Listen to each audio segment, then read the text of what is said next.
Starship completes fifth test flight, a day for the history books. So, the world's most powerful rocket, Starship, just wrapped up its fifth test flight, and SpaceX is calling it a major milestone on the journey to the Moon and Mars. On this flight, the SpaceX team managed to do something wild. They guided the rocket's booster back to the launch pad, where it was caught by these huge mechanical arms. This is huge for SpaceX, bringing them one step closer to their goal of a fully reusable, rapidly deployable rocket system. When the booster made a safe landing, SpaceX engineers were over the moon saying, "This is a day for the history books."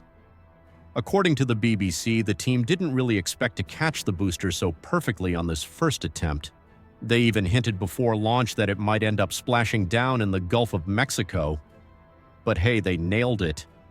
Now, in earlier test flights, Starship didn't exactly have smooth landings. It would basically explode shortly after launch. But these last two flights, they've shown some serious progress. SpaceX has a unique approach to development.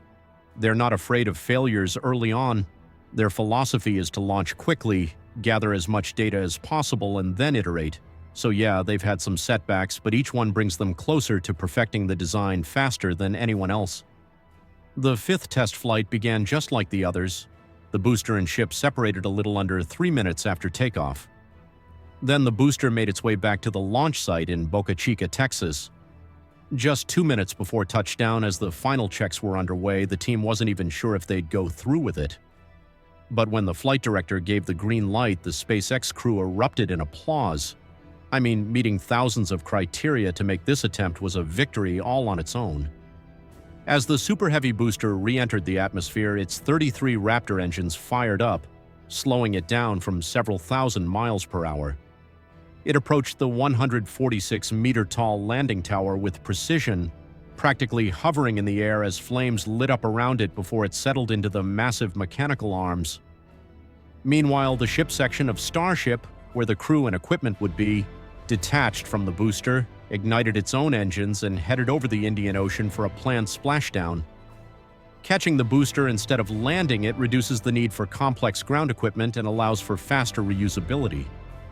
NASA has already awarded $2.8 billion to SpaceX to turn Starship into a lunar lander by 2026. That might seem close, but in space exploration terms, it's right around the corner. So Elon Musk's team is all about getting this rocket back up there ASAP. However, the FAA, which has the final say on launch approvals, has said there won't be another launch until at least November as they review SpaceX's permits. The FAA versus SpaceX showdown.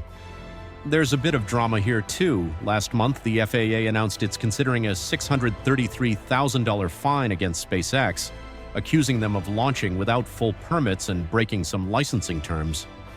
Musk, in typical Musk fashion, responded by threatening to sue, and SpaceX has been pushing back against what they're calling false claims about environmental concerns from these launches.